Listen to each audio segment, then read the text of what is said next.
तो गाइस एक समय की बात है जब राजा एक प्रदेश में एक राजा होते हैं एक नगर में। तो वो काफ़ी चिंतित होते हैं। तो वो पंडित को बुलाते हैं अपने यहाँ पूजा वूजा कराने के लिए।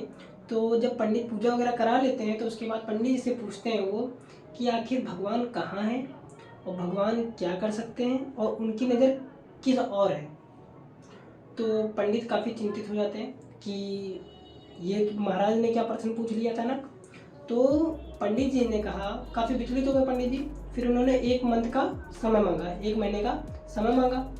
तो अब पंडित जी जब घर गए तो वो काफ़ी विचलित रहने लगे, रोज़ रोज़ काफ़ी परेशान कि महाराज ने ऐसा प्रश्न क्यों पूछा और ये प्रश्न का क्या उत्तर है। उन्हें भी क्योंकि उत्तर नहीं पता था ठीक से, तो वो भी काफ़ी रिसर्च ढूंढने लगे काफ़ी। तो एक दिन उनके पुत्र ने देखा कि मेरे पिताजी काफ़ी परेशान हैं। तो वो अपने पिता से पूछता है कि पिताजी क्या हुआ, आपको मैं जब से देख रहा हूँ कि आप पूजा करा के आए हैं महाराज के यहाँ से, उसके बाद आप काफ़ी चिंतित रहने लगे हैं। तो पंडित जी कहते हैं पुत्र की ऐसी ऐसी बात है कि राजा जी ने मुझसे 3 प्रश्न पूछे हैं कि भगवान कहाँ रहते हैं और भगवान क्या कर सकते हैं और भगवान की नज़र किस और है। तो वह व्यक्ति जो उनका पुत्र है वो कहता है महाराज इस प्रश्नों के उत्तर मैं दे सकता हूँ, आप परेशान मत होइए और आप बताइए कब देना है उत्तर। तो राजा कहते हैं, अरे पंडित जी कहते हैं कि 1 मंथ के बाद देना है। तो पुत्र कहते हैं ठीक है पिताजी मैं दे दूंगा। तो 1 महीना कंप्लीट हो जाता है। फिर पंडित जी महाराज के यहाँ राजमहल में जाते हैं। तो महाराज महाराज के सामने जब वो पुत्र जाता है तो महाराज कहते हैं बताइए आप सारे प्रश्नों का उत्तर ढूंढ आए। तो पुत्र कहता है हाँ महाराज मैं उत्तर दूंगा। तो राजा कहता है बताओ। तो पुत्र कहता है क्या महाराज आपके यहाँ अतिथियों का सत्कार नहीं होता है।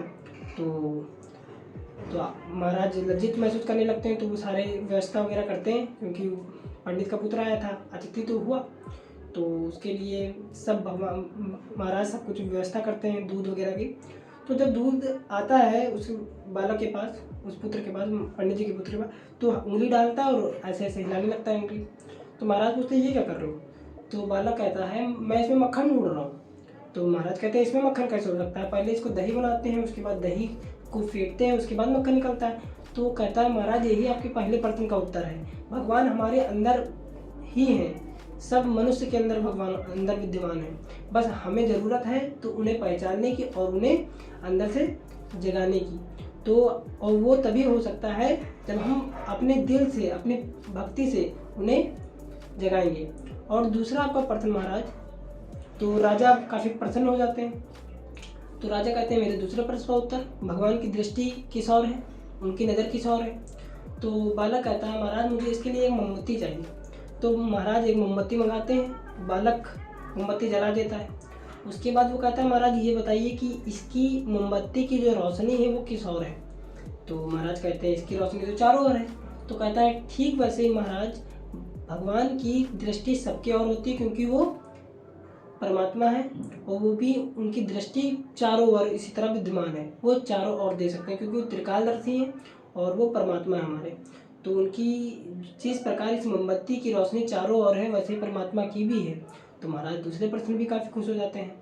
अब उनका तीसरा प्रश्न ये होता है कि भगवान क्या कर सकते हैं, क्योंकि 3 प्रश्न थे, 2 तो बता दिया गया कि भगवान कहाँ रहते हैं, जो कि भगवान हम सभी के हृदय में रहते हैं। दूसरा कि भगवान की नज़र किस ओर होती है और तीसरा प्रश्न ये था कि भगवान क्या कर सकते हैं।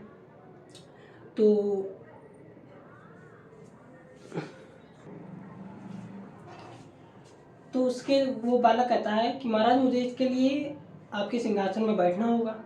तो महाराज पहले विचलित विचार करते हैं, फिर सोचते हैं ठीक है। महाराज कहते हैं जाओ बैठ जाओ। तो वो जो बालक होता है वो महाराज जी के सिंहासन पर बैठ जाता है। महाराज नीचे होते हैं जहाँ पे वो बालक खड़ा था पहले। तो बालक कहता है महाराज ये परमात्मा कर सकते हैं कि मुझ जैसे सवाल पूछने वाले को, छोटे से बालक को राजा को रंक और रंक को राजा बना सकते हैं, भगवान ये कर सकते हैं। महाराज तीनों प्रश्नों से काफ़ी ज़्यादा खुश होते हैं और उसे अपना सलाहकार मंत्री चुन लेते हैं और वो सभी प्रश्नों से काफ़ी खुश हो जाते हैं।